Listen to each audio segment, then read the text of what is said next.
રામ રામ હરે હરે.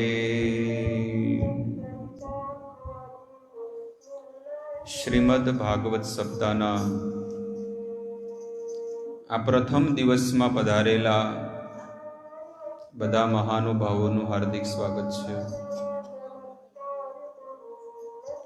પવિત્ર દામોદર માસમાં કારતક મહિનામાં આપણે બધા ભગવાનની કથાને શ્રવણ કરી રહ્યા છીએ.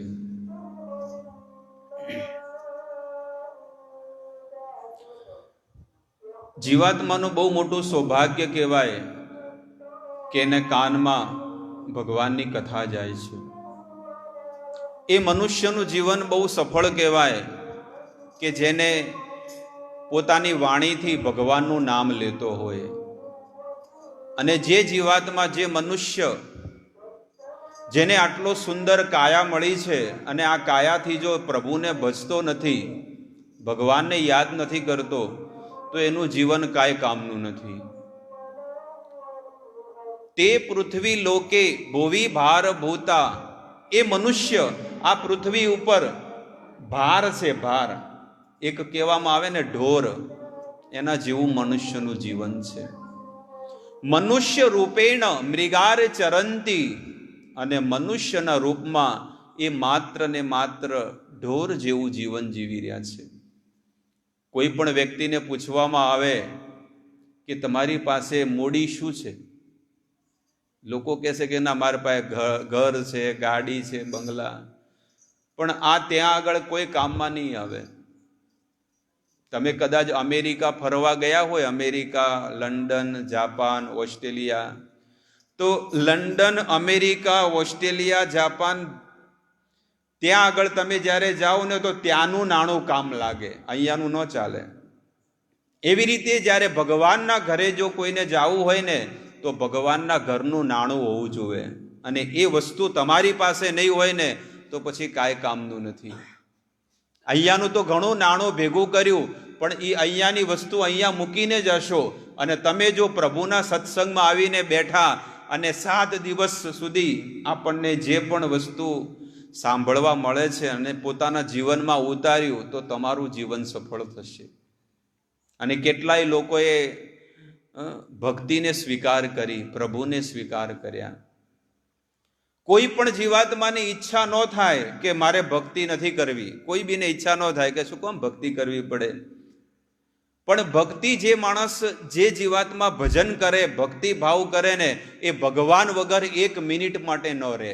એને 1 ઘડી માટે ભગવાન વગર છે ને ન ચાલે કે મારે પ્રભુ જોવે, ભક્તિ જોવે, ભગવાન જોવે છે. એને એવી ઉત્કંઠા હોય.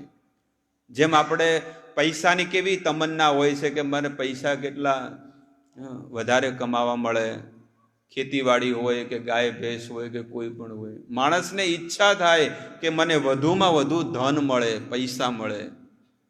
બસ એવી રીતે ભક્તની ઈચ્છા હોય છે કે મને 24 કલાક હું ભગવાનનું સ્મરણ કરું, હું ભગવાનની ભક્તિ કરું.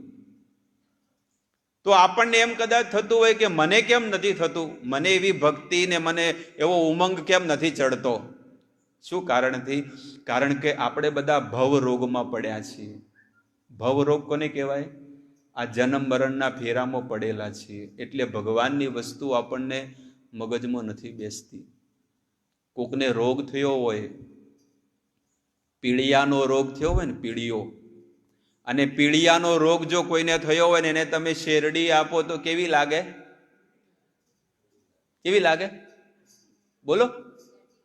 કડવી લાગે. જેને પીળિયાનો રોગ થયો હોય ને એને કડવી લાગે. એને ભાઈ વૈદ પાસે તમે લઈ જાઓ, દેશી દવા જ્યારે કરાવો ને એટલે કે એને શેરડી ચૂસાડો. અને જ્યારે શેરડી ચૂસશે ને એટલે એને ધીરે ધીરે ધીરે ધીરે એ જ શેરડીનો રસ છે ને એ જ્યારે મીઠો લાગવા માંડશે. અને જે દાડે એને શેરડીનો રસ મીઠો લાગે એટલે સમજી લાવું કે એનો રોગ મટી ગયો. એનો રોગ બધો પીળિયાનો રોગ મટી ગયો. એવી રીતે આ જગતની અંદર જેટલા પણ જીવાત્માઓ છે, જે ભજન નથી કરતો, ભક્તિ નથી કરતો, એ પણ એક એવો માણસ છે, એ ભવરોગમાં પડેલો મનુષ્ય છે. અને ભવરોગમાં પડેલા મનુષ્યને જ્યારે એના કાનમાં ભગવાનની કથા આવે, જ્યારે કાનમાં એને મોઢેથી ભગવાનના કીર્તન કરવા માંડે, ભગવાનનું નામ લેવા માંડે, તો એ જ શેરડી જે પેલે એને કડવી લાગતી હતી પણ પછી ખાવાથી શું થયું, એને મીઠી લાગવા માંડી. એવી જ રીતે જે માણસ ભક્તિ કરવાની શરૂઆત કરે અથવા તો કોઈ ન કરે અને એને તમે આ વસ્તુ આપો ને તો એને પણ કેવી લાગે ભક્તિ? શરૂઆતમાં કેવી લાગે? કડવી લાગે. પણ આ જ ભક્તિનો રસ જેટલો લેશે ને, પ્રતિ પદમ પૂર્ણામૃતા આસ્વાદનમ, અને જ્યારે આ ભક્તિ કરશે, ભક્તિ કરતો કરતો કરતો કરતો એ જ કડવું લાગતું હોય ને, એ જ જીવાત્માને છે ને એ ભક્તિ મીઠી લાગશે. એનો રસ એવો લાગશે કે એને ભગવાન વગર એક મિનિટ પણ નહીં રહે. એટલો સુંદર ભક્તિનો રસ છે. અને એ રસને જે ચાખે ને એને ભગવાન વગર એક ઘડી ન ચાલે. એવું જીવન આપણું પણ હોવું જોઈએ કે બસ ભગવાન મને તો બહુ બધું મળી ગયું છે, તમારી ભક્તિ નથી મળી, તમારી કૃપા નથી મળી, તમારા આશીર્વાદ નથી મળ્યા, સંસારની બધી વસ્તુ મળી ગઈ પણ તમારી ભક્તિ મને નથી મળી, તો એ મને આપો. એટલે કે છે કે પ્રભુનું નામ મુખ પર આવવું જોઈએ. અત્યારમાં આપણને એમ લાગે કે મારે ભક્તિ નથી કરવી, પણ જ્યારે તમે ભજન કરવાનું ચાલુ કરશો ને, તમારા સીધા દિવસો ચાલુ થઈ જશે. જે દાડેથી તમે એમ વિચાર કરો કે મારે હવે પ્રભુના શરણે, પ્રભુના માર્ગે લાગવું છે, તમે જે ધાર્યું નહીં હોય ને એ પણ તમારા ઘરના કામ કરીને ભગવાન જતા રહેશે અને તમને ખબર નહીં પડે. એટલા માટે ભક્તિ કરો, પ્રભુનું નામ લો. લાખો કરોડો રૂપિયાનું નામ છે અને આપણને મફતમાં મળી રહ્યું છે, પણ તોય માણસને કપાળે ભમરો છે. આવું કિંમતી, અમૂલ્ય, દુર્લભ નામ અને ભક્તિ મળી છે, પણ એને કોઈ સ્વીકાર નથી કરતો. પણ 4 આના અને 8 આના માણસ ભેગા કરે છે. આ સંસારના જે લાખો ને કરોડો રૂપિયા જે છે ને એ ભગવાનની આગળ 4 આના ને 8 આના છે. બહુ કરોડપતિ બાપા હોય અને કરોડપતિ બાપાને પાકીટમાં તો 2,000ની નોટો હોય, લાલ લાલ ગુલાબી, અને એમાંથી 1 રૂપિયાનો કે 50 પૈસાનો સિક્કો પડી જાય ને એટલે નાનું છોકરું હોય ને, ઓહો 50 પૈસા. પણ એને ક્યાં ખબર છે કે બાપા પાસે તો લાખો કરોડો અરબો રૂપિયા છે. આ 4 આના 8 આના ભેગા કરી શું કહે, બેટા તારા જ છે બધા. બસ એવી રીતે આ જગતમાં દરેક જીવાત્મા ભગવાનથી અલગ થઈ ગયો છે. અને આ જગતમાં બધો કે મારે તો 2 ભેંસો, પેલો કે મારે 2 વીઘા જમીન, મારે તો આટલું છે, મારે આટલું છે. પણ તમારો પિતા કોણ છે? પરમ પિતા કૃષ્ણ ભગવાન છે, દયાળુ ઈશ્વર, એક બ્રહ્માંડોના બ્રહ્માંડ છે. અને જ્યારે એક વાર કહી દે કે હું તમારો પુત્ર છું અને તમે મારા પિતા છો, બસ આવો સંબંધ બાંધી લે ને તો પછી એને ક્યાંય ડર ઠોકર ખાવાની કોઈ જરૂર નથી. આજે તો કહેવાય ને કે પૈસાનો મોહતાજ બની ગયો છે.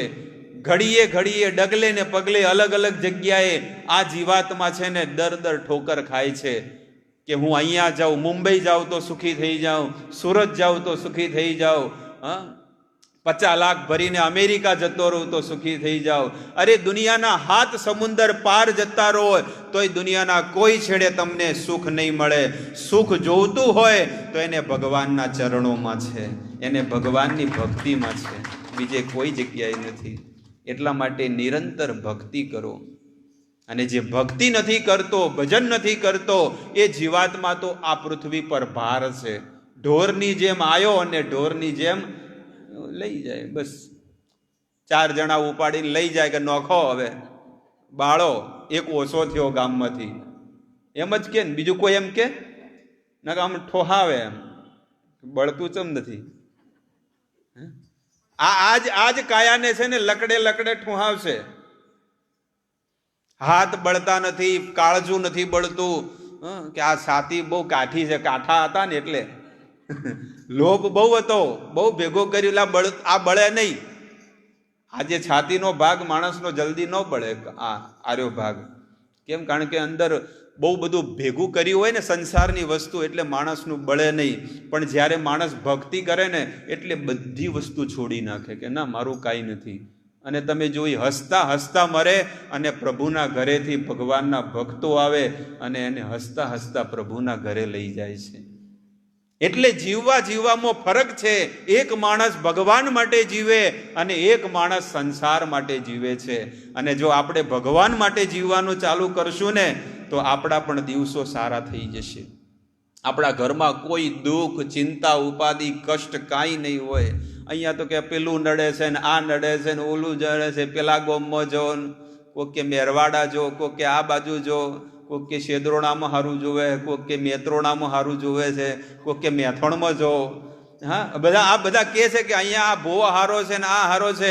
પણ જ્યારે એ ત્રિભુવનના નાથ પ્રભુની શરણમાં જ્યારે જતો રહે ને તો આપણા પિતૃઓ પણ બધા છે ને નાચે છે, ડિસ્કો કરે છે કે વાહ, અમારા કુળમાં એક એવો વ્યક્તિ થયો છે કે જે પ્રભુના ભક્તિના માર્ગે લાગી ગયો છે.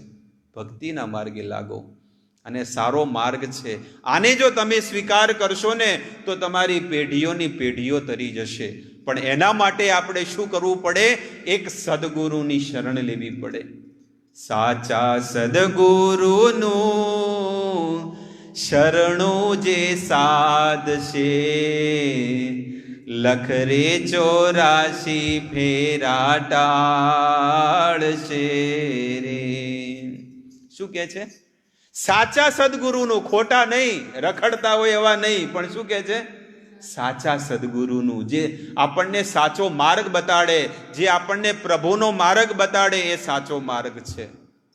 જે આપણને કે ના લાલ પૈસા લાવો, આ લાવો, એ ગુરુ નો કહેવાય. પણ જે આપણને પ્રભુ આપે, ભગવાન આપે ને, એ સાચો ગુરુ છે. આપણે વેદોમાં વર્ણન છે કે સંસારના લોકો તો આપણને શું આપે છે. અહીંયા લખેલું છે, એવું તમારી સામે વસ્તુ કહું છું કે કદાચ કોક એમ વિચાર કરે કે મારો સમાજ મને કાંઈ આપે છે, મારો માતા પિતાએ મને મોટો કર્યો છે. પણ માતા પિતા તો શું કરે છે? એક સ્ત્રી અને પુરુષ આ બંનેવનો સંગમ થાય, બંનેવનો મિલન થાય અને એના દ્વારા એક બાળકનો જન્મ થાય છે. સંસારના લોકો કદાચ કોક આપણને પગાર આપે છે, 5,000 10,000 પગાર આપે, કોક ખાવાનું આપે, પણ એ માણસ તો 84ના ચક્કરમાં ભટકતો રહેશે. અને એક જન્મ નહીં, આપણે કેટલાય જન્મોથી આવી રીતે જન્મ મરણના ફેરામાં ફરીએ છીએ. પણ ગુરુ એક એવા છે કે આપણને હંમેશાની માટે જન્મ મૃત્યુના ચક્કરમાંથી કાઢી અને ભગવાનના ધામમાં પહોંચાડી દે છે. એટલે કે છે સાચા સદગુરુનું શરણું જે સાધશે, લખ રે 84 ફેરા ટાળશે રે. એટલે સાચા સદગુરુનું શરણ લેવું જોઈએ અને એમની શરણમાં રહીને ભક્તિ કરવી જોઈએ કે તમે જે રીતે કહેશો એ રીતે અમે ભક્તિ કરીશું.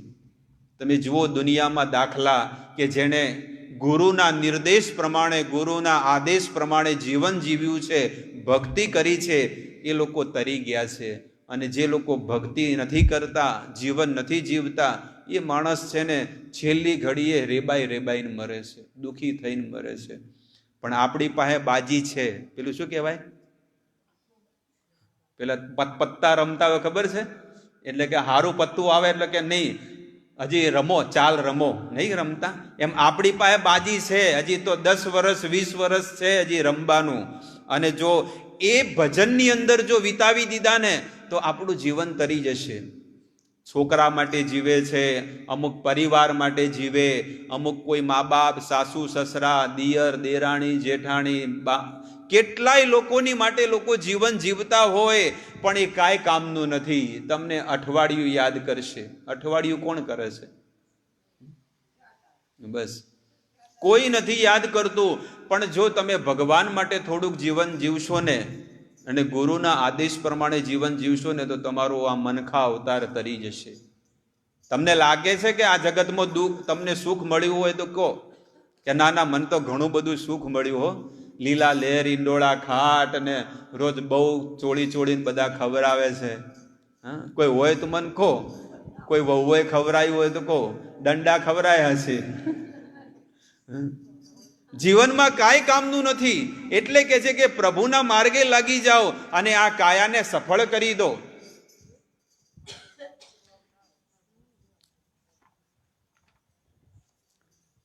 આજે ગુરુ તત્વની ઉપર આજે આપણે શ્રવણ કરશું.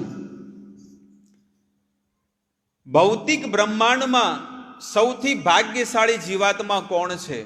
આ જગતમાં કહે છે કે 84 લાખ પ્રકારના જીવાત્માઓ છે, પણ 84 લાખ પ્રકારના જીવાત્માઓની અંદર સૌથી ભાગ્યશાળી જીવાત્મા કોણ છે?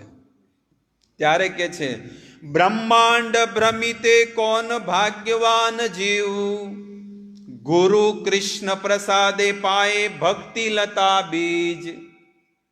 કે છે આ જગતની અંદર દરેક જીવાત્મા, ચાહે કૂતરા, બિલાડા, ગધેડા, મનુષ્ય, હાથી, ઘોડા, ઝાડવા, કોઈ પણ હોય, એ બધા પોતપોતાના કર્મ અનુસાર સુખ અને દુઃખ ભોગવી રહ્યા છે. અમુકને સારા કર્મ કરેલા છે એ ઊંચા લોકમાં જન્મ લે છે, અને ભૂંડા કર્મ કર્યા એ ખરાબ લોકમાં જન્મ લે છે, અને હારાન ભૂંડા ન કર્યા હોય એ અહીંયા હડે છે. આ જગતમાં હડી રહ્યો છે માણસ. અમારે તો પેલું કે ને, તારા નોમની રોમેણો મળતી જ નથી, તારા નોમની ઉપાધિઓ મળતી જ નથી, બસ એ જ કરે, બીજું કાંઈ નહીં. કોઈ માણસ એમ ને કોઈ એમ કે છે કે ના ના અમારે સારું છે ઘરમાં, તારું મોઢું જોવા માંગતા નથી. બસ કોઈ એમ જ કે તારું મોઢું જોવા માંગતા નથી, હેડ પછી પલિતો. શું કે? હા, આટલી કરોડો રૂપિયાની કાયા, પણ એને શું કે છે? પલિતો. જીવન જુઓ માણસનું શું છે, કે જે માણસ પોતાનો ઘર બાર, પોતાના પિયર, બધું સંસારની બધી વસ્તુ છોડીને, જે સ્ત્રી એક પારકા પુરુષ જેને ઓળખતી પણ નથી અને એની પર વિશ્વાસ રાખીને આવે, પણ તો એને શું મળે છે? દુઃખ મળે, ચિંતા મળે, ઉપાધિ મળે. તું શું કર્યું મારા માટે? તો પેલી કે તમે શું દાલદળ માર્યા? લોકો બસ આ રીતે જીવન જીવે છે. ઓલાને મેણા મારે ને ઓલો ઓલાને મેણા મારે. કદી હોય વરું ના. આ ગોમ તો બીજા ગામમાં એ જ છે, બધી બાજુ એ જ છે. ચંગવાડામાં એ છે ને બાદરપુરામાં એ જ છે. ચાહે દુનિયાના કોઈ બી છેડે તમે જતા રહો, એવું નથી કહેતો. આ તો મેં ઉદાહરણ તમને આપું છું કે ચાહે તમે કોઈ મુંબઈ વાળી લાવો કે જાણે લઈને આવો, દૂરથી ડુંગરા, પણ એ તો પાહે આવે તો ખબર પડે કે કેવા છે ડુંગરા. દૂરથી કેટલો સુંદર લાગે ડુંગરો, પણ જ્યારે પાસે જાઓ તો ખબર પડે. એમ બધા લોકો છે ને છેટા રહેતા હોય ને એટલે બધા લાગે કે ફલોણી માસી હારી, ફલોણા કાકા હારા, ફલોણી મામી હારી, ફલોણા ફુવા હારા. નહીં, એ તો પાહે જાઓ ત્યારે ખબર પડે કે એ કોણ છે, એનો સ્વભાવ કેવો છે, એનું આચરણ કેવું છે, એનો વ્યવહાર કેવો છે. આ જગતમાં જે માણસ ગુરુની શરણમાં રહી અને ભગવાન અને શાસ્ત્ર પ્રમાણે જે જીવન જીવે છે ને, એનું જીવન સફળ છે, ન કે કાંઈ કામનું નથી. કોઈ કામનું જીવન નથી. પૈસા કમાણા, ગાડીઓ લાયા, બંગલા બનાયા, જાહો જલાલી કરી, કાંઈ પણ બધી વસ્તુ કરી, પણ બધું જીરો છે, કોઈ કામનું નથી. પૈસા કમાણા તમે, પણ એ પૈસો તમારી સાથે આવવાનો છે? બોલો, તો એ શું કહેવાય? જીરો છે. છોકરા બધા 4-5 છોકરા પેદા કર્યા, પણ એ છોકરા શું તમારી સાથે કોઈ આવવાનો છે વસ્તાર? એટલે શું કહે છે એને? જીરો. મોટો ધંધો કર્યો, બિઝનેસ કર્યો, પણ એ બીજા જન્મમાં તમારી સાથે આવશે તો એ શું કહેવાય? જીરો. પરિવાર મોટો, લાંબો પોળો મોટો પરિવાર થઈ ગયો, પણ એ પણ તમારી સાથે નહીં આવે એટલે શું કહેવાય છે? જીરો. ઘર મોટું બનાવ્યું, મોટો બંગલો બનાવી દીધો, ખડકી દીધો, ઊંચી મેડી તે મારા કે છે ને કે મોટા બંગલા ખડકી નાખે, પણ એ બંગલાય કઈ તમારી સાથે આવવાના નથી, એટલે એ શું કહેવાય છે? એ જીરો. ગાડીઓ, બંગલા, મોટર ગાડી, કેટલી બધી વસ્તુ બનાવી, પણ એ તમારી સાથે નહીં આવે, કારણ કે તમે એકલા આયા. એકલા જ આવ્યા મનવા, એકલા જવાના, સાથી વિના, સંગ વિના, એકલા જવાના. એકલા જવાના, એકલા જવાના, એકલા જ આવ્યા મનવા, એકલા જવાના, સાથી વિના સંગ વિના એકલા જવાના. કે છે દરેક જીવાતમાં એકલો જ આવ્યો છે ને એકલો જ મરશે, અને વચ્ચે જે છે ને પોતાના પરિવાર, જે હાડ માંસથી બનેલા આ જે છે ને એના માટે છોડીને બધું જતો રહે છે. પણ એ માણસ ધર્મ નથી કરતો, પુણ્ય નથી કરતો, જાત્રા નથી કરતો, વ્રત નથી કરતો, ભક્તિ નથી કરતો, કાંઈ કામ નથી, કોઈ કાંઈ વસ્તુ નથી કરતો. પણ કોના માટે મરે છે? પોતાના પરિવાર માટે મરે છે, કે હા મારા પરિવારને હું સુખી કરીને જાઉં. તમે તમારું જીવન જીવો અને સારું પવિત્ર જીવો. ઘરમાં છોકરાઓને મોટા કરવા, એને સારા સંસ્કાર આપવા, એ બધું તમારું કર્તવ્ય છે. પણ પોતે દુઃખ વેઠીને પોતાનું જીવન દાવ પર લગાડીને છોકરાઓ માટે ભેગું કરી અને પછી પાપના પોટલા બાંધીને જાવું, એ તો મૂર્ખ વ્યક્તિ કહેવાય. એ કોણ કહેવાય? મૂર્ખ કહેવાય. સૌથી ગાંડામાં ગાંડો વ્યક્તિ કહેવાય. જેટલું પરિવાર માટે ચાલે એટલું કમાઓ, અને બાકીનું જીવનમાં જે પણ સમય મળે એ શું કરો? પ્રભુની ભક્તિ કરો, ભજન કરો. અને એના માટે જીવન મળ્યું છે. આજે તમારા ગામની અંદર અમે તો જોઈએ છે કે વર્ષોથી ક્યારે આવું ભજન થયું નહીં, પણ હમણાં લગભગ 3-4 વર્ષથી ભક્તિની લહેર આવી છે ને વળો આવ્યો. શું કે હવે બધા લોકો આમ આ કોઈ દર્શન જ નહીં કર્યા હોય કોઈ મહાદેવને, પણ હવે કેવું થાય છે કે લોકોને ઈચ્છા થાય છે. કેમ? કારણ કે સાંભળ્યું છે પ્રભુ માટે, પ્રભુ વિશે સાંભળ્યું. તારે થોડી ખબર પડી કે આપણે ભગવાન તરફ થોડુંક જવું પડે, ભક્તિ કરવી પડે. અમુક લોકોને પસ્તાવો થતો હોય કે બાપ પહેલા મળ્યું હોત તો કેટલું સારું હતું, હવે રહી રહીને આપણને મળ્યું. પણ કે છે જાગ્યા ત્યાંથી સવાર, જ્યારથી ખબર પડે ત્યારથી આપણે ભક્તિના માર્ગે લાગી જવું જોઈએ. તો કે છે કે ઉચ્ચ કુળના કે નીચા કુળના કોઈ પણ હોય, પણ જો સંસ્કારી વ્યક્તિ હોય તો ઊંચા કુળમાં જન્મ લે, અને જો પાપ કર્મ કરેલા હોય તો નિમ્ન યોનિમાં એને જન્મ મળે છે. અને આવી રીતે બહુ ભાગ્યશાળી કે છે કે બ્રહ્માંડ ભ્રમિતે ભ્રમિતે ભ્રમિતે, આખા બ્રહ્માંડમાં ફરતા ફરતા ફરતા 84 લાખ પ્રકારના શરીરમાં ભટકતા ભટકતા શું કે છે? કોણ ભાગ્યવાન જીવ, કોક ભાગ્યશાળી જીવાતમાં મળે છે કે એને છે ને ગુરુ કૃષ્ણ પ્રસાદે પાએ. જેને ગુરુ અને ભગવાનની કૃપા હોય એને જ શું કે છે? પાએ ભક્તિ લતા બીજ. એને શું મળે છે? ભક્તિ લતાનું બીજ મળે છે. ન કે તમે બધાને કહો, આખા ગામમાં બધાને નથી ખબર કે કથા બેઠી છે. કારણ કે એને શું છે? એ જીવાત્માને હજી ભટકવાનું છે જન્મ મરણના ચક્કરમાં. અમુક લોકો વિચાર કરે કે નહીં કાલ આવશું, અમુક કે પમદાડે આવશું, હજી તો હાલ ટાઈમ નથી, હજી તો વાઢવાનું બાકી છે, હજી લણવાનું બાકી છે, અમારે તો પાણી આવ્યું છે, ઘણી બધી વસ્તુઓ છે. તો કે હમણાં તો કઈ ટાઈમ નથી, પણ છેલ્લા દાડે હા આવશો એવું. તો એમ કરતા કરતા છે ને જોતરે જોતામાં દિવસો વયા જશે. એમ કરતા કરતા છે ને આપણા શું થશે? દિવસો જતા રહેશે. ખબર નહીં પડે કે ક્યારે આપણા 50 વર્ષ જતા રહ્યા. ખબર પડી કોઈને? કોઈને ખબર ન પડી. અમારે જો ભીખીમાં તમારે કેટલા વર્ષ થઈ ગયા? તો બોલો 75 થઈ ગયા, પણ ખબર પડી? ખબર ના પડી. અમારે 40-41 થઈ ગયા, ખબર ન પડી. આવડો હતો નાનો, આટલો નાનો હતો. તો એટલે કે છે કે આપણો સમય ક્યારે જતો રહે ખબર પણ નહીં પડે, અને આમ ને આમ આપણા દિવસો વયા જશે. અને આપણે કાંઈ જો ભક્તિ નહીં કરી હોય, પ્રભુ નહીં કરી હોય ને, તો ત્યાં શું જવાબ આપશું?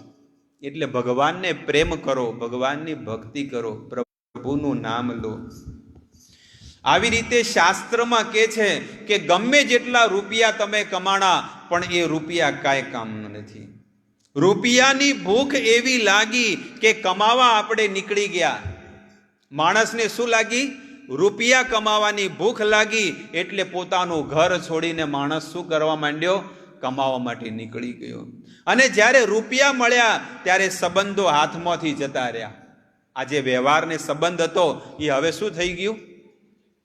થઈ ગયા કે ના થઈ ગયા? માણસ રૂપિયા કમાવા ગયો એટલે સંબંધો બધા તૂટી ગયા. અને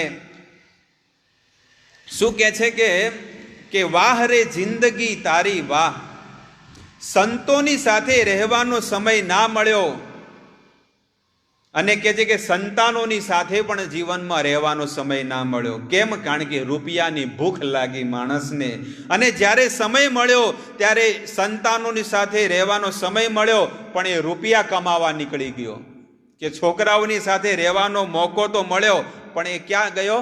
રૂપિયા કમાવા નીકળી ગયો. અને કહે છે કે જિંદગીની અડધી ઉંમર રૂપિયા કમાવામાં નીકળી ગયા. અને પાછળનો જે જીવન જે છે ને એ જ રૂપિયા છે ને દવાખાનામાં આપવામાં નીકળી ગયા. આખી જિંદગી પૈસા કમાણો, અને જે પૈસો કમાણો એ ક્યાં નાખ્યા? બધા દવાખાને નાખ્યા.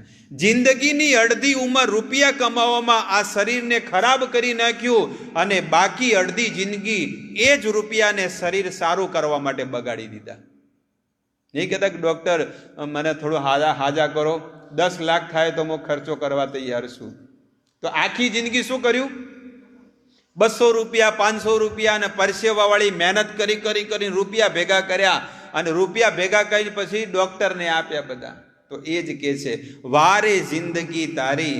અને એ બાકી અડધી જિંદગી એ જ રૂપિયા શરીરને સારું કરવામાં વાપર્યા. અને આ શરીર અંતે શું થયું? આ શરીરે ના રહ્યું અને પેલા રૂપિયા ના રહ્યા.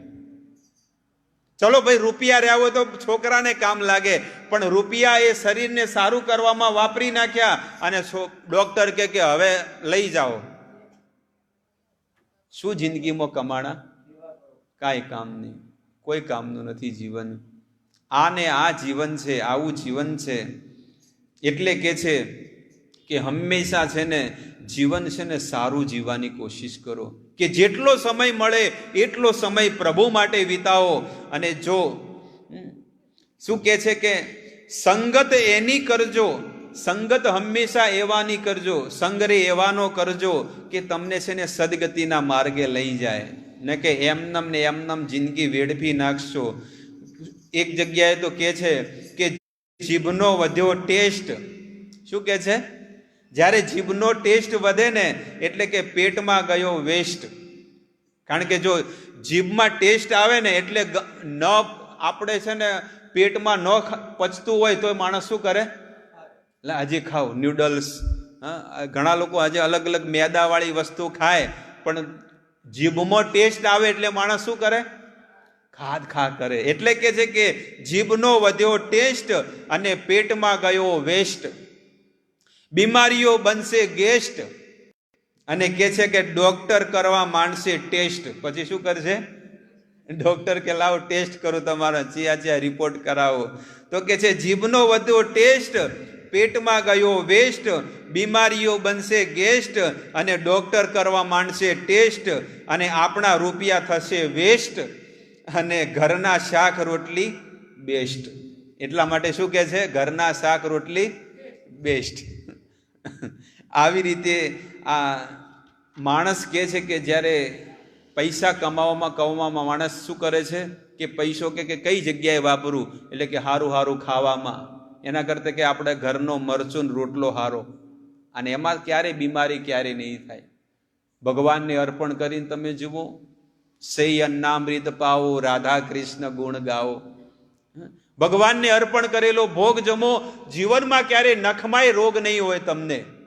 પણ જો પૈસા કમાવામાં અને એ જ પૈસો ખોટા માર્ગે વાપરી નાખશો ને તો શરીરે બગડશે, અને એ પૈસાથી તમે નરકના માર્ગે જતા રહેશો.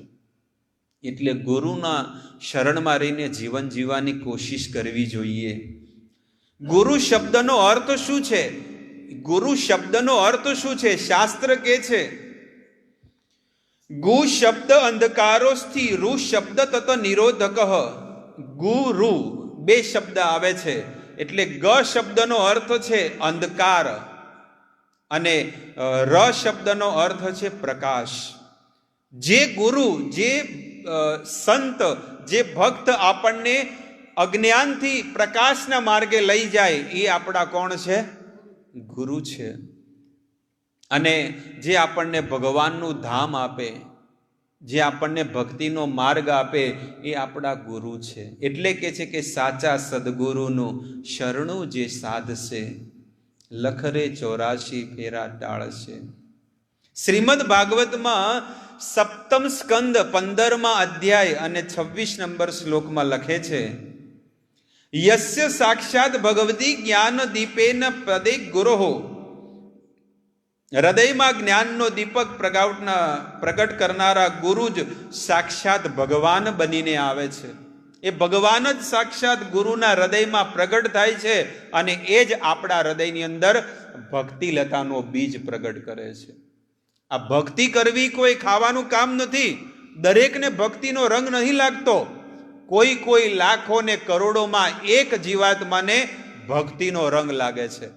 બધાને લાગી જાય, બધા ભગવાનના ઘેર ના પહોંચી જાય. એટલે દરેકને ન લાગે. ભક્તિનો રંગ કોકને લાગે.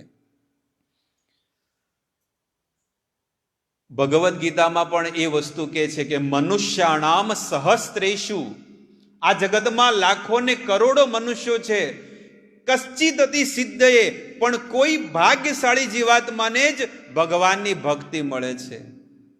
બધા લોકોને જો ભક્તિ મળતી હોય તો પછી બાકી જ ક્યાં રહેવાનું છે? પણ બધાને ભક્તિ નથી મળતી.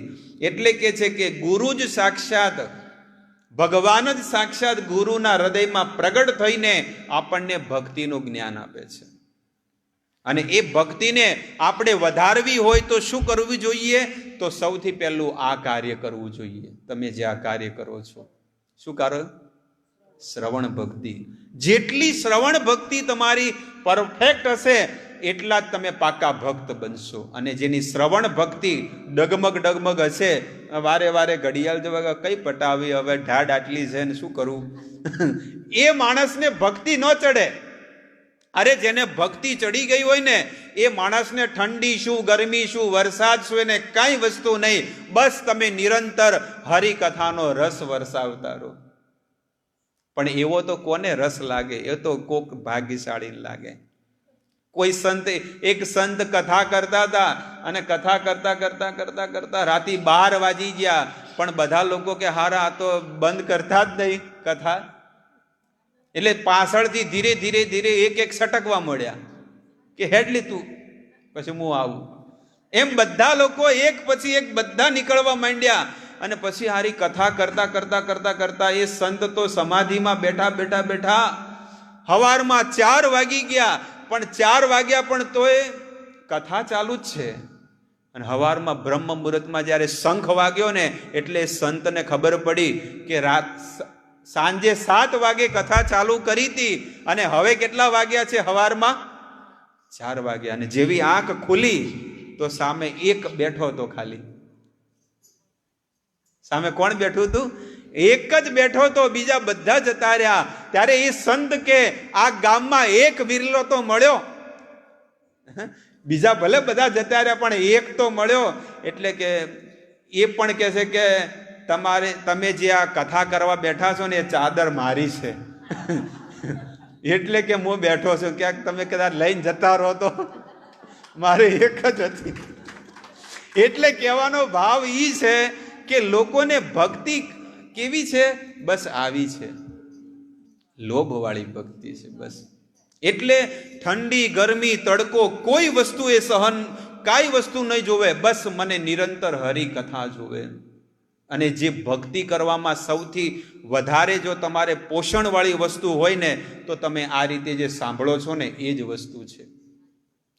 લાખો કરોડો રૂપિયા આપીને આવો સત્સંગ તમને નહીં મળે. આજે કેટલા લોકો આજે લાઈવ જોઈ રહ્યા છે બધા ભગવદ કથા. એ લોકો કેમ જોઈ રહ્યા છે કે એમને પણ અમને ઘરે બેઠા પણ સાંભળવા મળે છે. તો એ લોકો પણ બધા કહે છે કે તમારી કથા અમને બહુ ગમે છે, તમે લાઈવ કરો. બધા લોકો જોવે છે કથા. દૂરથી લોકો અહીંયા જોવે, અમેરિકામાં જોવે, ભારતમાં જોવે, મુંબઈમાં, બધી જગ્યાએ બેઠા જોવે છે મોબાઈલના મારફતથી. આજે કેટલાય લોકો એટલે કે છે કે ભક્તિ સુદુર્લભા, ભક્તિ બહુ દુર્લભ છે, અને આવી દુર્લભ ભક્તિ તમે કરશો ને તો જીવન સફળ બની જશે. હવે ભક્તિ તો ગુરુના માધ્યમથી ભક્તિ આપણા હૃદયમાં પ્રગટ થઈ છે, પણ એ ભક્તિને વધારવી હોય તો શું કરવી પડે? ભક્તિને વધારવી હોય તો શું કરવી પડે? તો કે છે કે શ્રવણ કીર્તન કરે જલય સિંચન. એને શું કરવું પડે? શ્રવણ એટલે સાંભળવું પડે. જેટલું તમે ભગવાન વિશે સાંભળશો એટલી તમારી ભક્તિ વધશે. આ તુલસીજી છે સામે, તમે જુઓ કે આ તુલસીજીને વધારવું હોય તો એને તડકો પણ જોવે અને પાણી પણ જોવે. આ જો એને તડકો ન મળે તો તમે જો આ અઠવાડિયું તમે અહીંયા ને અહીંયા તુલસી રાખો તો એ કરમાઈ જશે, અને એને તડકો પણ જોવશે અને બીજું પણ શું જોવે? પાણી. આ બે વસ્તુ હોય તો એની પ્રગતિ થાય. એવી રીતે ભક્તના જીવનમાં ભક્તિ લતાને જો વધારવી હોય તો શ્રવણ કરવું જોઈએ, અને શ્રવણ એ પાણીની સમાન છે. તમે ભગવાનની કથા સાંભળો એ શું છે? પાણીની સમાન. અને માળા કરો છો એ સૂર્યપ્રકાશની સમાન છે. ઘણા લોકો કે અમે તો ખાલી માળા કરીએ ઘરે બેઠા બેઠા, અમારે તો કાંઈ સાંભળવું નથી. આમ મગજમાં લોકોને એવું હોય કે અમારે તો ઘણું સાંભળી લીધું, અમે ઘરે બેઠા બેઠા માળા કરશું. પણ ખાલી સૂર્યપ્રકાશ તુલસીજીને આપો ને પાણી ન આપો તો? મગજમાં બેઠી વાત. સૂર્ય દેવતાને તુલસીજીને સૂર્યપ્રકાશ જ આપો અને પાણી ન આપો તો શું થાય? અને એને પાણી આપો ને સૂર્યપ્રકાશ ન આપો તો? એને બે વસ્તુ આપો ને તો જ આને પ્રગતિ થાય. એવી રીતે એક ભક્તને જ્યારે ભક્તિ વધારવી હોય હૃદયમાં, ભગવાન પ્રત્યે પ્રેમ વધારવો હોય તો એને પણ શું કરવું પડશે? બે વસ્તુ કરવી પડશે. શ્રવણ કીર્તન કરે જલે સિંચન. અને શ્રવણ એટલે કે ભગવાનની કથા સાંભળવાની, અને કીર્તન એટલે ભગવાનનું નામ લેવાનું, માળા કરવાની ઘરે બેઠા. આ બે વસ્તુ કરશો ને તો તમારી ભક્તિ ધીરે ધીરે વધશે. અને આ ભક્તિ વધશે તો ભક્તિ વધીને ક્યાં જાય છે? સ્વર્ગલોક, મહરલોક, જનલોક, તપલોક, આ બધા ઉપરના લોકમાં પહોંચી અને ભગવાનના ઘરે પહોંચે છે ભગવાનની ભક્તિ. ઉપજીયા બાળે લતા બ્રહ્માંડ ભેદી પાય, વિરજા બ્રહ્મલોક ભેદી પરવ્યોમ પાય. ચૈતન્ય મહાપ્રભુ કહે છે કે આ ભક્તની ભક્તિ, ભલે આ જગતમાં નાનકડા ગામડામાં રહીને પણ એ ભજન કરતો હોય, પણ એની ભક્તિ ક્યાં પહોંચી ગઈ છે? ભગવાનના ઘરે પહોંચી ગઈ છે. બોલો, ભક્તિ તો અહીંયા કરે છે નાના ગામડામાં, પણ એની ભક્તિ ક્યાં પહોંચી ગઈ છે? ભગવાનના ઘરે પહોંચી ગઈ છે. ઉપજીયા બાળે લતા બ્રહ્માંડ ભેદી પાય, વિરજા બ્રહ્મલોક વેદી પરવ્યોમ પાય. પરમ વ્યોમ એટલે ભગવત ધામ, ભગવાનના ઘરે. અને ત્યાં આગળ ભક્તિ ઊભી નહીં રહેતી, એ ભક્તિ ચાલુ છે. રાજધાનીની જેમ ભક્ત તો છે ને માળા કરતો હોય અહીંયા સંસારમાં. ભલે નાનું ઘર છે, નાનું ઝૂંપડું છે, ભલે ખાવા મળે કે ન મળે, તમે જુઓ એ ભજન કરતો જ રહેશે. એને કોઈ ઈચ્છા નથી. અબ કછુ નાથ ન ચાહીએ મોરે, દીન દયાલ અનુગ્રહ તોરે. પ્રભુ મારે કાંઈ જોવતું નથી, મને તો બસ તમારી ભક્તિ જોવે છે. જન્મો જન્માંતર સુધી હું તમારી ભક્તિ કરતો રહું એ મારે જોવે છે. અને પછી તદે પાયે તદુપરી ગોલોક વૃંદાવન, કૃષ્ણ ચરણ કલ્પ વૃક્ષે કરે આરોહણ. ભગવાનનો ભગત તો આ જગતમાં ભક્તિ કરે, માળા કરે, સત્સંગ કરે, ભગવાનના ધામમાં જાય, ભગવાનની સેવા કરે, પોતાના ઘરે મંદિર બનાવે, પ્રભુની સેવા કરે, આવું કાર્ય કરે, પણ ભગવાનના ધામમાં છે. તદે પાય તદુપરી ગોલોક વૃંદાવન, કૃષ્ણ ચરણ કલ્પ વૃક્ષે કરે આરોહણ. ભગવાનની ભક્તિ ક્યાં પહોંચી ગઈ છે? એ ભક્તની ભક્તિ ભગવાનના ચરણોમાં પહોંચી ગઈ છે. અને ભગવાનના ચરણમાં ગોળ ગોળ ગોળ શું કરે છે? એમની સેવામાં લાગેલો છે. બસ આવું ભજન તમારે કરવાનું છે, કે મારે પણ આવું ભજન કરવું છે. પણ એમાં આળસ ન રાખો. જેને આળસ આવે ને એ જીવનમાં ક્યારેય આગળ નહીં વધી. પૈસા કમાવામાં પણ જો આળસ આવે ને તો નહીં. તમે જુઓ કે હવાર ઢોર દોવાવાળા જે છે, ભેંસો દોવાવાળા, આવી ઠંડીના એ લોકો નથી જતા 4 વાગે 5 વાગે ઉઠીને. એને ખબર છે કે 15 દાડે કેટલા દાડે 15 દાડે આવવાના છે, 50,000 લાખ, અને એ આવે એટલે કેવા મજા આવે ને ગણવાની, 60 પછી બેંકમાં જતા રહે. એ તો બેંકમાં જ આવે ને ડાયરેક્ટ એકાઉન્ટ. પણ એ પૈસા આ બંડલ આવ્યું, પણ 15 દાડા શું કરી છે? મહેનત કરી છે. એવી રીતે એ બંડલ એટલે કે ભગવાનનું ધામ વૈકુંઠ મળે, પણ ક્યારે મળે? જેને આખી જિંદગી મહેનત કરી હોય એને મળે. પૂર્યા રહ્યા હોય એને થોડી મળે. એટલે કે છે કે આળસ ન કરવી જોઈએ પૈસા કમાવામાં અને ભક્તિ કમાવામાં. હું તો કહું છું કોઈ પણ કાર્યમાં આળસ ન રાખવી જોઈએ. બસ ના, હું એની ટાઈમ ગમે ત્યારે છે ને હું તૈયાર છું કોઈ પણ કામ કરવા માટે. આવું જેનું જીવન હોય ને એને તરત જ ભક્તિ મળશે. તરત એટલે કે આ જન્મની અંદર જ એ પ્રભુના ઘરે પહોંચી જશે ટૂંક સમયમાં. એટલે પ્રભુનું ભજન કરો, ભક્તિ કરો. વિશ્વનાથ ચક્રવર્તી ઠાકુર કહે છે, નનુ ગુરો પિતુ પુત્રાદય એવ તત્વમ ગુરુ પિતામહ ભાવ. હવે ઘણી વખત શું કહે છે કે ગુરુની અંદર ગુરુ તત્વનો ભાવ લોકો નથી જોતા. ઘણા લોકો શું કે આ તો મારો છોકરો છે, આ મારો ભત્રીજો છે, કે આ મારો ધણી છે, કે મારો આ સગાવાલો છે. તો અહીંયા કે છે વિશ્વનાથ ચક્રવર્તી ઠાકુર લખે છે કે ગુરુ, માતા પિતા, પુત્ર, સગા સંબંધી લોકો એમ જ સમજે છે કે આ તો આપ કાલનું છે. આવું આપણું વેદ કે છે. પણ એને એ ભાવથી જ જો લોકો જોતા હોય તો એની અંદર ક્યારે પણ એ ભક્તના લક્ષણ આવવાના નથી. એટલા માટે શિષ્યનો ગુરુ પ્રત્યે જેવો ભાવ હોય એવી જ ભગવાન એની પર કૃપા કરે છે. સમજમાં આવી વાત? જે પણ તમારા હૃદયમાં ગુરુ ધારણ કરેલા હોય એ ગુરુ પ્રત્યે જ્યારે ગુરુ પ્રત્યેનો ભાવ હોય ને એટલી જ કૃપા તમારી ઉપર ભગવાન કરતા હોય છે. આ બાજુ ત્રાજવામાં 100 ગ્રામ હોય તો અહીંયા કેટલું મળે? 100 ગ્રામ જ મળવાનું છે ને. અને અહીંયા કિલો હોય તો અહીંયા પણ કિલો. એવી રીતે ગુરુ પ્રત્યે આપણા જીવનમાં જે પણ ગુરુ હોય અને ગુરુ પ્રત્યે જેટલો ભાવ હશે એટલી ભગવાનની ભક્તિ મળશે. એટલે મેં તમને ઉદાહરણ આપ્યું, ત્રાજવામાં જો 100 ગ્રામ હોય તો અહીંયા પણ કેટલું મળશે? 100 ગ્રામ. અને અહીંયા કિલો હશે તો અહીંયા કિલો મળશે. એવી રીતે ગુરુ પ્રત્યે પહેલી શ્રદ્ધા રાખવી જોઈએ.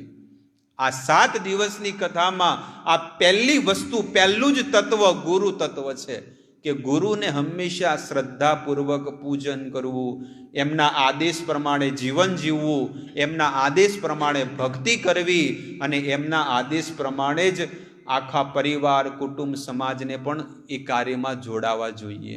તો જ આપણું જીવન સફળ બને, ન કે કાંઈ કામનું નથી.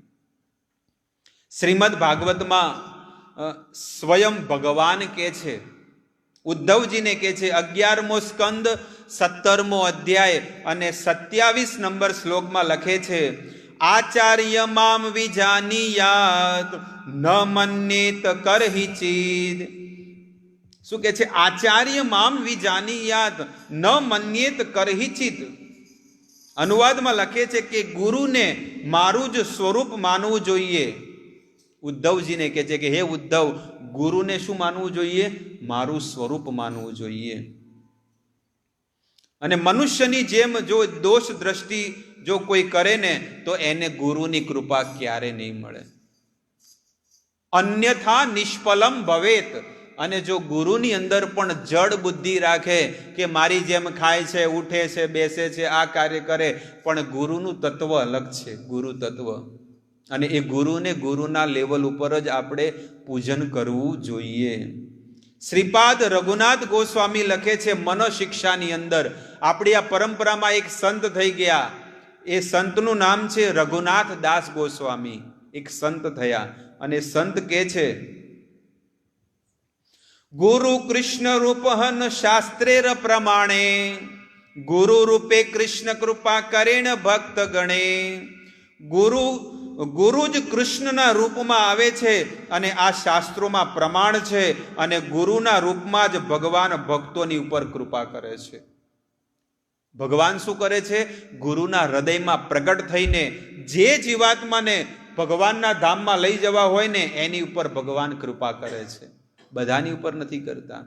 એટલે રઘુનાથ દાસ ગોસ્વામી લખે છે, ગુરુ કૃષ્ણ રૂપે હન શાસ્ત્રેના પ્રમાણે. શ્રીમદ ભાગવતમાં ઉદ્ધવજીને કહે છે ભગવાન, પ્રથમસ્તુ ગુરુ પૂજ્ય તતશ્ચેવ મમ અર્ચનમ કુર્વમ સિદ્ધિમ વાપનોતિ અન્યથા નિષ્ફલમ ભવેત. હે ઉદ્ધવજી, સર્વપ્રથમ હું તમને છેલ્લો ઉપદેશ આપું છું. જ્યારે ભગવાને પોતાની લીલા સંપન્ન કરી અને લીલા સંપન્ન કરીને જ્યારે પ્રભુ પોતાના ધામમાં જતા હતા ને ત્યારે એમણે ઉદ્ધવજીને ઉપદેશ આપ્યો છે બદ્રિકા આશ્રમમાં, હિમાલયની ઉપર, હિમાલય ધામમાં.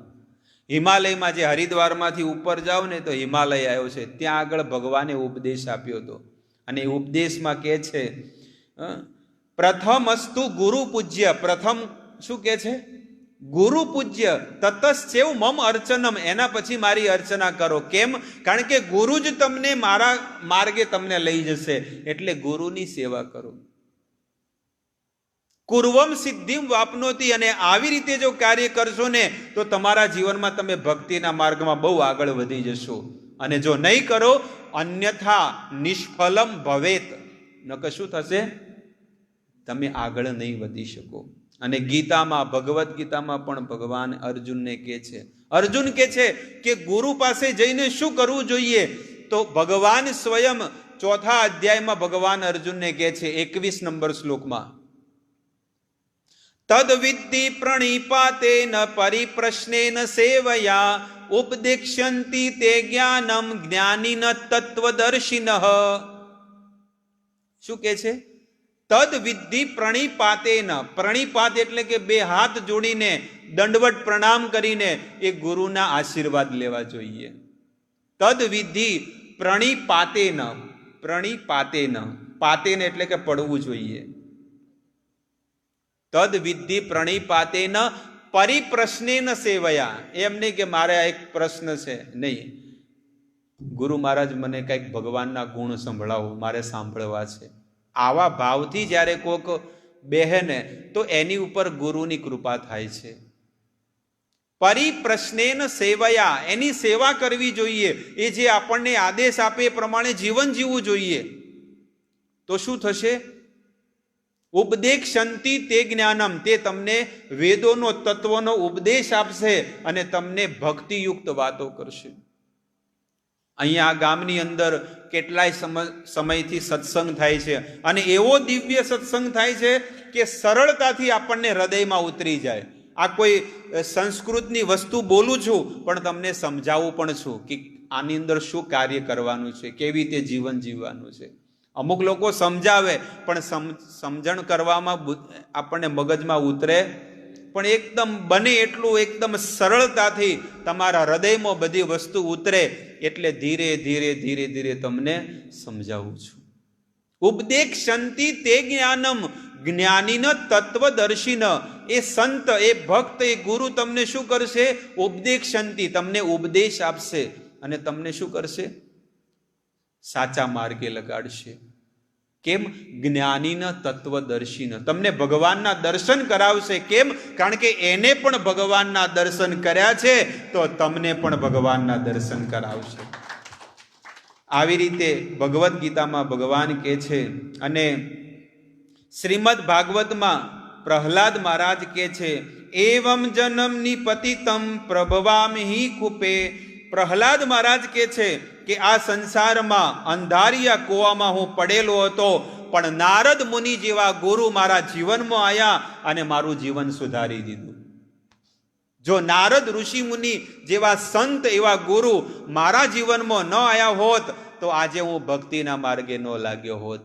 કોઈ પણ વ્યક્તિના જીવનમાં તમારે જોવું તો જોઈ લીજો, એના જીવનમાં સાચા ગુરુ હશે તો જ એ ભક્તિના માર્ગે લાગેલો હશે. તમારા જીવનમાં જોઈ લો કે જેની કૃપાથી આપણા જીવનમાં ભક્તિ આવી એ મારી માટે પૂજનીય છે, વંદનીય છે. આજે અમે પણ ભક્તિના માર્ગે લાગ્યા છીએ, પણ અમને કોકે ભક્તિ આપી છે. કોકે સારા સંસ્કાર આપ્યા એટલે અમારું જીવન આખું પરિવર્તન થઈ ગયું. કેમ? કારણ કે સાંભળ્યું છે, એવા સંતના, એવા ગુરુની શરણમાં રહીને ભક્તિ કરી, એ જે આદેશ આપ્યો એ આદેશ પ્રમાણે જીવન જીવ્યું છે. અને તમે પણ એવી રીતે વેદો પ્રમાણે જીવન જીવશો ને તો તમારો પણ આ છેલ્લો જન્મ છે. ભલે આ કાયાને લોકો બાળી નાખશે, પણ તમે ક્યાં પહોંચી જશો? પ્રભુના ઘરે પહોંચી જશો. અને અમુકને હજી ભટકવાનું લખ્યું હોય ને તો હજી એ ભટકતા રહેશે. એટલે આપણે એવો સંકલ્પ કરવો છે કે હવે આળસનો ત્યાગ કરીને માત્ર ભજન કરવું છે. 24 કલાક મળ્યા છે, પણ 24 કલાકમાં 2 કલાક 3 કલાક હવે શું કરવી છે? ભક્તિ કરવી, માળા કરવી, સત્સંગ કરવો. અને આ દામોદર મહિનો છે, અને આ દામોદર મહિનામાં બહુ ભજન કરો, બહુ ભક્તિ કરો. આ દામોદર મહિનામાં એક સત્સંગમાં આવે ને એક વખત, તો એક દિવસમાં એક સત્સંગ કરે તો એને 1000 ગણું પુણ્ય મળે છે. 1000 ગણું. આ પૂનમ હમણાં નહીં ગઈ પૂનમ, શરદ પૂનમ. આ શરદ પૂનમથી કારતક મહિનો ચાલુ થઈ ગયો છે.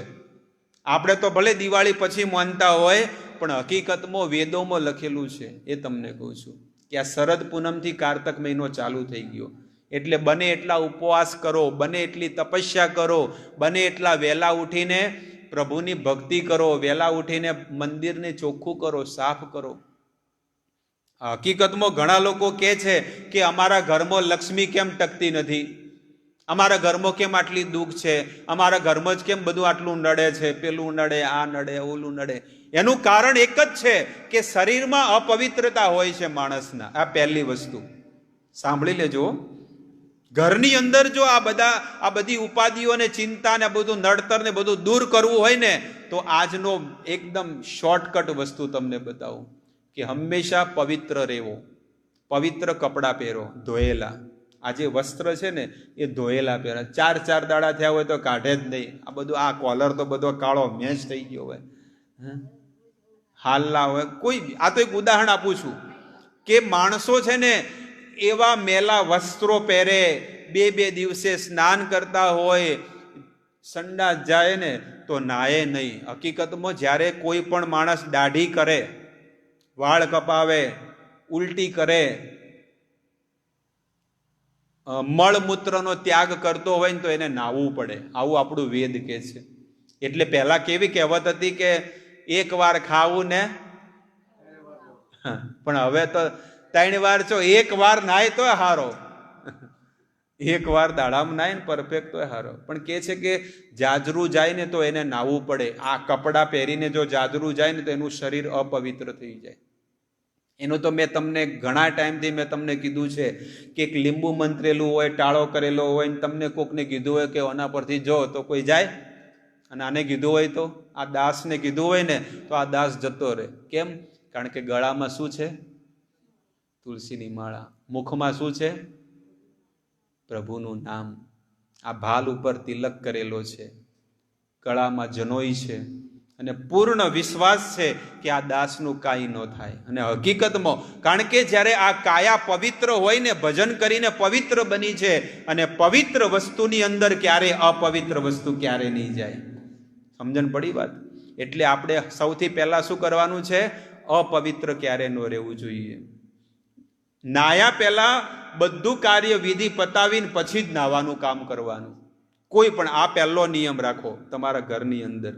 બીજો નિયમ શું છે કે સવારમાં વહેલા ઉઠવાનું રાખો. આ બીજો નિયમ. આપણે બધા આ નિયમો છે ને બધા નથી પાલન કરતા, એટલે શરીરમાં રોગ આવ્યા છે, અને આ નિયમો પાલન નથી કરતા એટલે ઘરમાં બધું મેલું મેલું બધું આવ્યું છે. આળિયામાં બેહાડ્યા. મગજમાં બેઠી વાત? તો પહેલી વસ્તુ શરીરમાં પવિત્રતા રાખો. બીજી વસ્તુ બધા લોકો વહેલા ઉઠો. સૂરજ ઉગે એના પહેલા ઉઠી જવું જોઈએ. ભલે કાંઈ કામ ન હોય તો માળા કરો બેસીને, પણ સવારમાં વહેલા ઉઠવું જોઈએ. અને ત્રીજી વસ્તુ, જે પણ ભોજન કરો છો એ પ્રભુને સમર્પિત કરીને કરો, પ્રભુને અર્પિત કરીને કરો. આજે આ ભાગવતમાં પહેલો મંદિરેથી પ્રસાદ આવ્યો છે, પણ આવતીકાલે કોના તરફથી પ્રસાદ આવશે? બોલો. આ ભાગવતમાં કોના તરફથી આવતીકાલે પ્રસાદ આવશે? કે મારા ઘરેથી ભાગવતમાં પ્રસાદ આવશે ને બધાને પ્રસાદ વિતરણ થશે.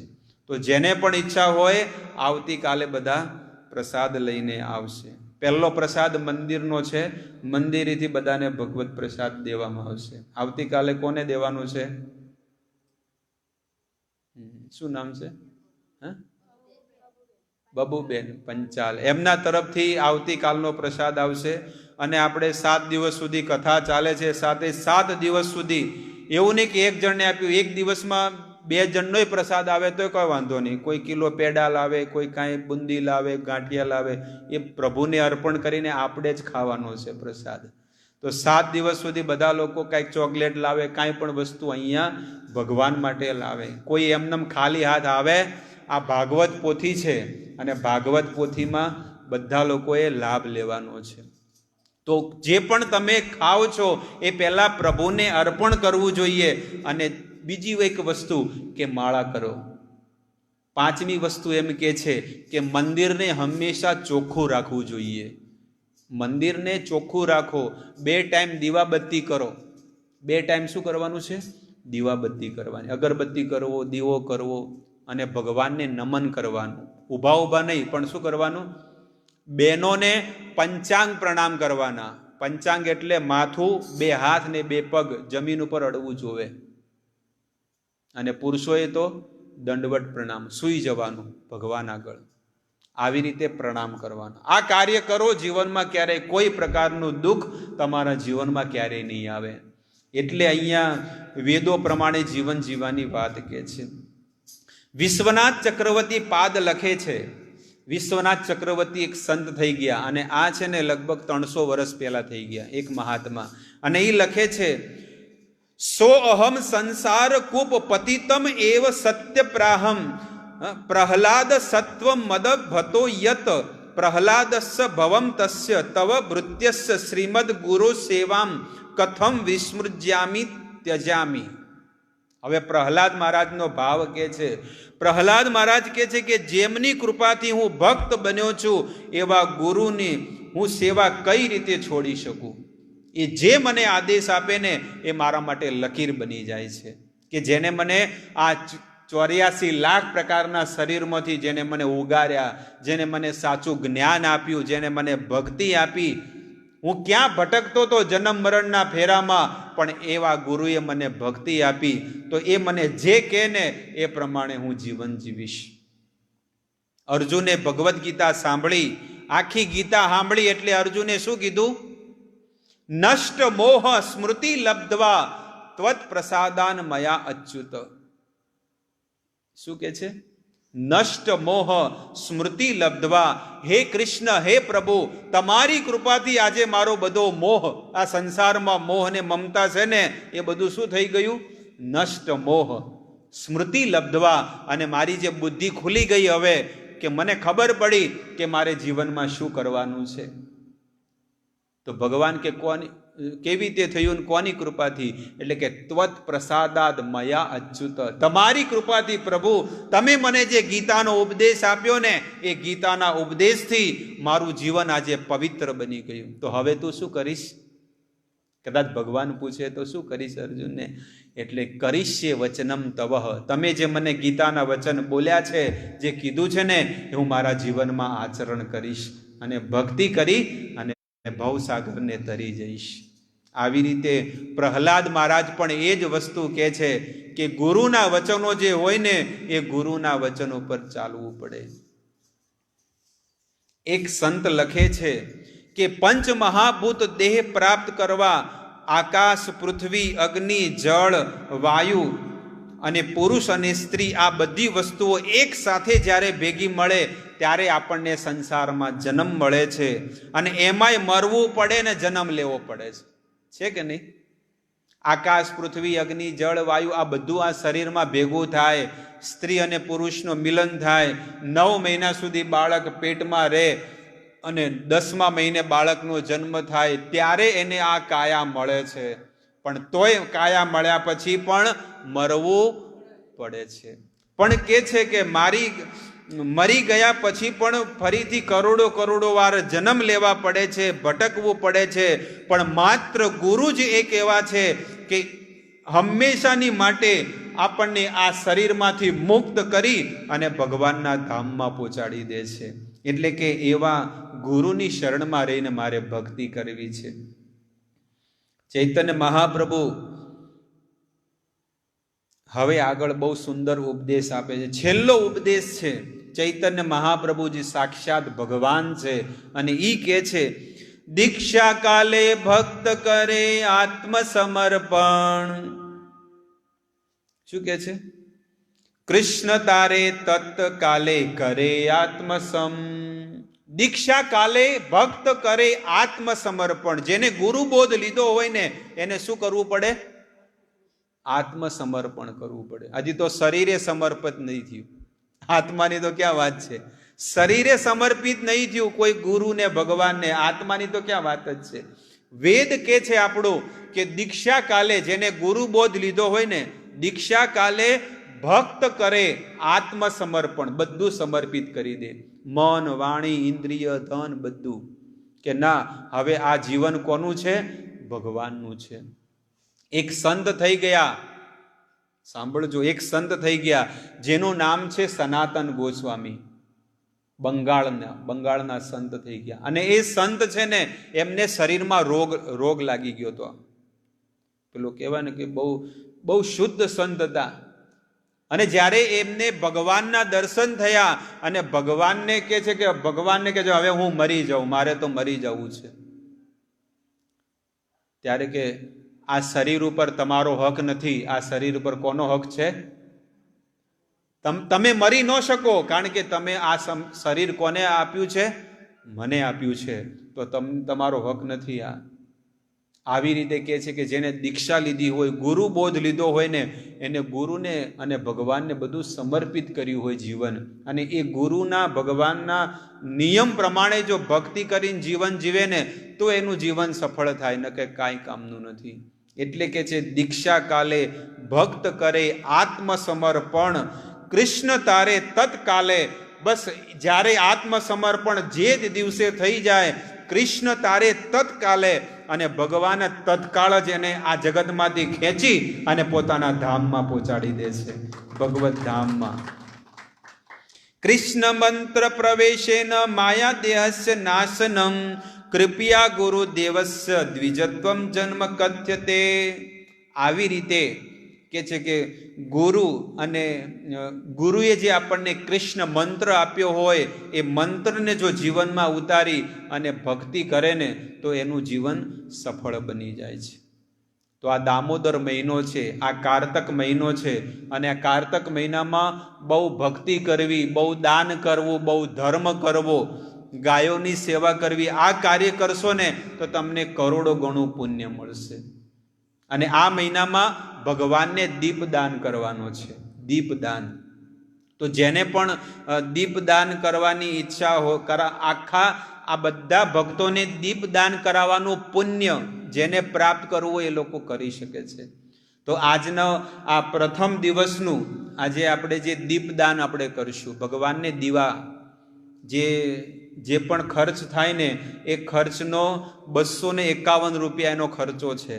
તો એને આજના પહેલા દિવસનો દીપદાન છે ને દીપકભાઈ પ્રજાપતિ તરફથી છે. તો જોરદાર હરે કૃષ્ણ મહામંત્રનું ઉચ્ચારણ કરશું. હરે કૃષ્ણ કૃષ્ણ કૃષ્ણ હરે હરે, હરે રામ રામ રામ હરે હરે. આ કારતક મહિનામાં સવાર અને સાંજ આપણે બધાએ આપણા ઘરે દીપદાન કરવાનું છે. અને દીપદાન કરીને ભગવાનની કૃપા અને આશીર્વાદ આપણે પ્રાપ્ત કરીશું. તો અહીંયા દીપદાન છે, એના પહેલાં આપણે છે ને માળા કરશું, બધા ભેગા મળીને. માળા લાવો, તમે માળા કરાવો, એ બધા ગોઠવો છો. આપણે બધા સ્મરણ કરીશું. માળા છે તમારી પાસે? લાવજો.